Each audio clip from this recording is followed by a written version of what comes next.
जब iron man ने अपनी आखिरी सांस ली तब दुनिया ने सोचा उस जैसा कोई और हो ही नहीं सकता। लेकिन शायद हम सब गलत थे।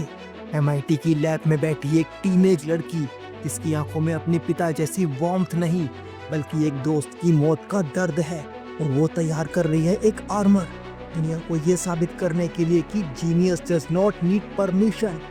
Welcome to the world of Riri Williams, एक ऐसा नाम जो एमसीयू में बनने जा रहा है आयरन हार्ट। वो ना ही बिलियनर है, ना ही प्लेबॉय है, ना ही फिलैंथ्रोपिस्ट है, बल्कि उसके पास है ब्रिलियंस और एक दिल जो जख्मी है लेकिन उसमें करेज बहुत सारा है। ये super friends, welcome to our channel the super hero universe where legends rise. आज के इस वीडियो में हम करेंगे आयरन हार्ट के एपिसोड 1 का डिटेल ब्रेकडाउन, जहां आपको सिर्फ स्टोरी ही नहीं बल्कि कॉमिक्स, एमसीयू मूवीज और हिडन थीम्स के वो सारे क्लूज भी मिलेंगे जो शायद आपने मिस कर दिए। तो वीडियो छोड़कर मत जाइएगा, क्योंकि हम सिर्फ स्टोरी नहीं सुनाते बल्कि स्टोरी के पीछे के ट्रुथ को भी रिवील करते हैं। क्या आपने कभी सोचा है क्या होगा जब एक टीनेज जीनियस को दुनिया सीरियसली लेना बंद कर दे? क्या होगा जब उसका ही दर्द बन जाए उसकी सबसे बड़ी ताकत? मार्वल की नई सीरीज आयरन हार्ट के पहले एपिसोड में हमें मिलती है एक यंग, ब्रिलियंट और इमोशनली शैटर्ड सुपर हीरो जो है रीरी विलियम्स, जो बन चुकी है अपने गुस्से, ग्रीफ और जीनियस का fusion. Now tight your keeps and let's assemble और शुरू करते हैं इस जर्नी को। सबसे पहले बात कर लेते हैं एपिसोड 1 की ओवरऑल स्टोरी के बारे में। तो कहानी शुरू होती है एमआईटी यानी मैसाचुसेट्स इंस्टीट्यूट ऑफ टेक्नोलॉजी में, जहाँ रीरी विलियम्स पढ़ रही होती है। रीरी कोई ऑर्डिनरी स्टूडेंट नहीं है, वो एक टीनेज टेक प्रोडिजी है जो अपनी ही बनाई हुई आयरन मैन जैसी सूट्स पर काम कर रही है। लेकिन एमआईटी के डीन उसके खिलाफ एक्शन लेते हैं। उसका ग्रांट रिन्यू नहीं किया जाता और उसे स्कूल से निकाल दिया जाता है, क्योंकि उन लोगों ने ये पाया कि रीरी विलियम्स सीक्रेटली दूसरों के लिए असाइनमेंट्स और प्रोजेक्ट बना रही थी और बदले में उनसे पैसे ले रही थी। टेक्निकली वो प्लेगरिज्म में इनडायरेक्टली इन्वॉल्व थी, भले ही उसका इंटेंशन दूसरों की मदद करना हो। ये हमको दिखाता है रीरी विलियम्स के फ्लॉड येट ह्यूमन कैरेक्टर को। इसके बाद हमने देखा कॉलेज से एक्सपेल्ड होने के बाद रीरी अपने होम टाउन शिकागो लौटती है, लेकिन शिकागो भी उसके लिए कोई सेफ हेवन नहीं है। ये वही शहर है जहाँ एक ड्राइव बाय शूटिंग में उसके 2 सबसे प्यारे लोग मारे गए थे, उसकी बेस्ट फ्रेंड नेटली और उसका स्टेप फादर गैरी। रीरी अब भी उस लॉस से उबर नहीं पाई है। वो इमोशनली ब्रोकन है और उस ग्रीफ को अपने ही अंदर दबाकर रखती है। यहीं उसकी मुलाकात होती है नेटली के छोटे भाई जेवियर से। रीरी उसे कहती है कि वो चाहती है कि लोग उसके टैलेंट को सीरियसली ले, उसे सिर्फ एक बच्ची या नर्ड समझना बंद कर दे। इसके बाद कहानी में आता है एक मिस्टीरियस कैरेक्टर जो है एचआर जोन, जो रीरी को रिक्रूट करता है अपने कजिन पार्कर रॉबिन्स के लिए। और पार्कर रॉबिन्स कोई आम इंसान नहीं है, वो है मार्वल का बहुत बड़ा विलन द हुड। एक ऐसा विलन जो साइंस और मिस्टिसिज्म दोनों का इस्तेमाल करता है और अपने गैंग के साथ इलीगल हीस्ट करता है, यानी इलीगल डकैती करता है। जब रीरी द हुड के हाइड आउट पर जाती है तो उसे एक ट्विस्टेड टेस्ट से गुजरना पड़ता है।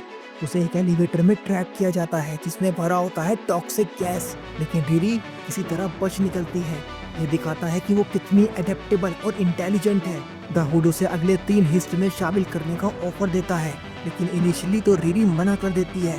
पर जैसे ही उसे पता चलता है कि वो उसे इसके पैसे देगा और इस पैसे से वो शायद अपने टेक को फंड कर पाएगी, तो फाइनली इसके लिए वो मान जाती है। इसके बाद जब रीरी घर लौटती है तो उसका अपनी माँ रोनी से झगड़ा हो जाता है। रीरी अपने दुख और गुस्से को काबू नहीं कर पाती और अपनी माँ पर भड़क उठती है। रोनी उसे एक बहुत इंपॉर्टेंट बात बताती है। उसकी माँ रोनी उसे कहती है, तुमने अपने दुख को कभी प्रोसेस ही नहीं किया। जब तक तुम ग्रीफ को फेस नहीं करोगी तुम अपनी लाइफ में आगे नहीं बढ़ सकोगी। ये डायलॉग पूरी सीरीज के इमोशनल कोड को सेट करता है। अब आता है सबसे शॉकिंग और टचिंग मोमेंट। रीरी विलियम्स एक एडवांस एआई बना रही होती है जो बेसिकली उसके थॉट्स और मेमोरीज को मैप करता है, लेकिन जब वो एआई एक्टिवेट करती है तो उसका डिजिटल कॉन्शियसनेस किसी और का रूप ले लेता है, और वो रूप होता है नेटली का। जी हाँ, उसकी बेस्ट फ्रेंड नेटली जो अब मर चुकी है। उसकी इमेज और एसेंस अब रीरी के एआई में समा गई है। यहाँ 2 चीजें होती हैं। पहला, रीरी का सबकॉन्शियस अब ग्रीफ को एक्सप्रेस करने लगा है साइंस के जरिए, और दूसरा, नेटली की एआई फॉर्म अब सीरीज में एक गाइड, कंसाइज या कहें इमोशनल मिरर की तरह एक्ट करेगी रीरी विलियम्स के लिए। अगर बात करें कुछ कॉमिक बुक कनेक्शंस की, तो रीरी विलियम्स हमको पहली बार दिखाई थी मार्वल कॉमिक्स में invincible iron man volume 2 issue 7 में, जो कि पब्लिश किया गया था 2016 में। नेटली को अपनी एआई बनाना वैसा ही है जैसे टोनी स्टार्क ने बनाया था जार्विस या फ्राइडे को, लेकिन यहाँ बहुत इमोशनल ट्विस्ट है। नेटली जो रीरी विलियम्स की बेस्ट फ्रेंड थी, जो अब दुनिया में नहीं है, और रीरी विलियम्स अभी तक उसके ग्रीफ से बाहर नहीं आ पाई है। इस सीरीज का विलन जो अभी तक हमको एपिसोड 1 में दिखाया गया है वो है द हुड, जो कि पहली बार कॉमिक्स में दिखा था ईयर 2002 में, और वो एक ऐसा विलन है जो आयरन हार्ट के साथ बहुत कॉम्प्लेक्स डायनेमिक शेयर करता है कॉमिक्स में। अगर बात करें कुछ एपिसोड 1 के हिडन थीम्स के बारे में, तो हमने देखा ग्रीफ एंड जीनियस का टकराव। रीरी के अंदर जो एंगर और सोरो है वो उसकी इंटेलिजेंस में भी रिफ्लेक्ट हो रहा है। इसके बाद हमने देखा team pressure and identity crisis. MIT से निकाले जाने का मतलब है इस सिस्टम भी उसको नहीं समझ पा रहा, और इसी कारण रीरी वापस शिकागो में आ जाती है। इसके बाद हमने देखा morality versus survival. The hood के साथ जुड़ने का फैसला सिर्फ पैसों के लिए नहीं, बल्कि अपनी स्किल को प्रूव करने के लिए रीरी विलियम्स ने लिया है। दोस्तों, आयरन हार्ट का पहला एपिसोड एक बहुत ही इमोशनल और ग्राउंडेड टोन सेट करता है। रीरी कोई परफेक्ट सुपर हीरो नहीं है, वो फ्लॉड है, इम्पल्सिव है और ग्रीविंग है, लेकिन इसी में उसकी ह्यूमैनिटी छिपी है। अब देखेंगे हम अगले एपिसोड में, जब वो द हुड के साथ हीस्ट करना शुरू करेगी तो क्या वो डार्कर पाथ पर चली जाएगी या नेटली की डिजिटल कंसाइज उसे बचा लेगी। मैं जल्दी ही आपके लिए एपिसोड 2 का ब्रेकडाउन लेकर आऊंगा, पर बात अभी खत्म नहीं हुई है। चलिए अब बात करते हैं सारे एमसीयू रेफरेंसेस के बारे में जो हमने इस एपिसोड में देखे हैं। तो उसमें सबसे पहला है आयरन मैन की लेगेसी के रिगार्डिंग। रीरी विलियम्स की पूरी कहानी में हमें साफ साफ आयरन मैन के वाइब्स मिलते हैं, और ये कोई कोइंसिडेंस नहीं है। आयरन मैन जो कि रिलीज हुई थी 2008 में, इस मूवी में टोनी स्टार्क ने एक केव में स्क्रैप पार्ट से अपना पहला सूट बनाया था। उसी तरह रीरी भी अपने लिमिटेड रिसोर्सेज से खुद का आर्मर बनाती है, एमआईटी के लैब में और फिर शिकागो में। ये एक symbolic passing of the torch है। टोनी स्टार्क अब इस दुनिया में नहीं है, लेकिन उसकी लेगेसी रीरी के जरिए जिंदा है।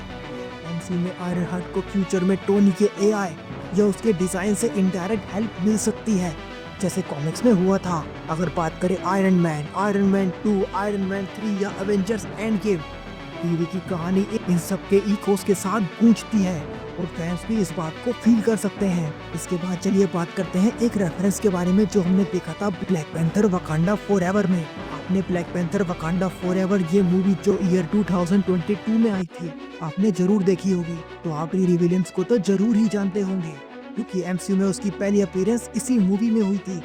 वकांडा फॉरएवर में रीरी एक यंग जीनियस इन्वेंटर थी जिसने वाइब्रेनियम डिटेक्टिंग मशीन बनाई थी, और इसी वजह से वो वकांडा की रडार पर आई। आयरन हार्ट एपिसोड 1 उसी कंटिन्यूटी को कंटिन्यू करता है, और हमें वो दिखाया जा रहा है जो रीरी वकांडा के इवेंट्स के बाद फेस कर रही है।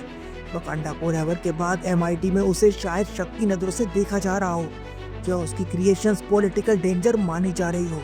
ऐसा पॉसिबल है कि वकांडा से उसका फ्यूचर लिंक भी आगे जुड़ सकता है, शायद शूरी या ओकाए या फिर किसी और फ्यूचर कॉन्टेक्ट से जो वकांडा से रिलेटेड हो। इसके बाद हमने देखा मैजिक वर्सेस टेक को, जो कि साफ साफ रेफरेंस देता है एमसीयू का।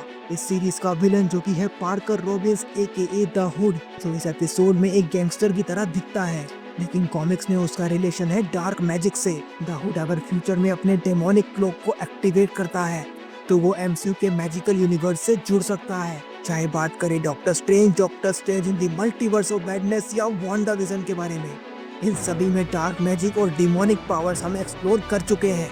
द हुड एमसीयू में उस डार्क मैजिक अंडरवर्ल्ड का हिस्सा हो सकता है जिसे अभी तक हमने पूरी तरह एक्सप्लोर नहीं किया है। इसके बाद हमने एक रेफरेंस देखा अल्ट्रॉन के रिगार्डिंग। रीरी विलियम्स जब नेटली की मेमोरीज पर आधारित एक एआई बना देती है, तो वो ना सिर्फ एक इमोशनल स्टेप है, बल्कि एमसीयू के लिए एक एथिकल क्वेश्चन भी उठाता है। इससे पहले हमने देखा था अवेंजर्स एज ऑफ अल्ट्रॉन में टोनी स्टार्क और ब्रूस बैनर ने एक एआई बनाया था जो बन गया अल्ट्रॉन, और फिर उसकी वजह से एक इंटायर सिटी तबाह हो गई। Age of Ultron, Wanda Vision, What If, AI की अनकंट्रोल्ड एवोल्यूशन एमसीयू के कई पार्ट्स में कैटास्ट्रोफी ला चुकी है। अब नेटली की एआई भी फ्यूचर में इवॉल्व हो सकती है। वो सिर्फ इमोशनल होलोग्राम नहीं रहेगी। क्या वो खुद अवेयर हो सकती है? क्या वो रीरी के लिए दोस्त बनेगी या बन जाएगी उसकी सबसे बड़ी मिस्टेक? आपको क्या लगता है? हमको कमेंट्स में जरूर बताइएगा। हमने एमसीयू में देखा है पिछले कुछ सालों से एमसीयू यंग हीरोज को धीरे धीरे इंट्रोड्यूस कर रहा है, चाहे वो होकाई की केट बिशप हो, मिस मार्वल की कमाला खान या मल्टीवर्स ऑफ मैडनेस की अमेरिका चैवेज, या the Falcon and the Winter Soldier का एली ब्रैडली, या हो Ant Man and the Wasp Quantumania की कैसी लैंग। अब रिरी विलियम्स जो कि है आयरन हार्ट में इस लिस्ट में जुड़ चुकी है। इसको देख के फैंस कह सकते हैं कि एमसीयू धीरे धीरे सेटअप कर रहा है यंग अवेंजर्स और रिरी एक की मेंबर बन सकती है इस टीम का। दोस्तों, ये था आयरन हार्ट एपिसोड 1 का पूरा ब्रेकडाउन। एक कहानी जो सिर्फ एक सुपर हीरो की नहीं बल्कि एक लड़की की है जिसने अपने दर्द को अपने आर्मर में ढाल दिया। टोनी स्टार्क की डेथ ने एमसीयू में एक खालीपन छोड़ दिया था और अब रिरी विलियम्स उस लेगेसी को आगे ले जाने की कोशिश कर रही है अपने तरीके से, अपनी लड़ाइयों के साथ। नेटली की यादें, एमआईटी की कोल्ड रिजेक्शन और हुड का टेम्पटिंग ऑफर, ये सब एक इमोशनल स्ट्रॉन्ग बनाते हैं जिससे गुजरकर रिरी विलियम्स शायद आयरन हार्ट बनेगी या फिर कुछ और। लेकिन असली सवाल ये है, क्या वो इस ग्रीफ को हैंडल कर पाएगी जो उसके अंदर जल रहा है, या फिर वो ही ग्रीफ उसके रास्ते में सबसे बड़ी रुकावट बन जाएगा? कमेंट करके जरूर बताइएगा आपको इस एपिसोड का कौन सा हिस्सा सबसे ज्यादा पावरफुल लगा। हम मिलेंगे आपसे एपिसोड 2 के ब्रेकडाउन वीडियो में। तब तक के लिए stay in the crew, we will get you old DC and MCU. Thank you very much, take care of yourself, thank you.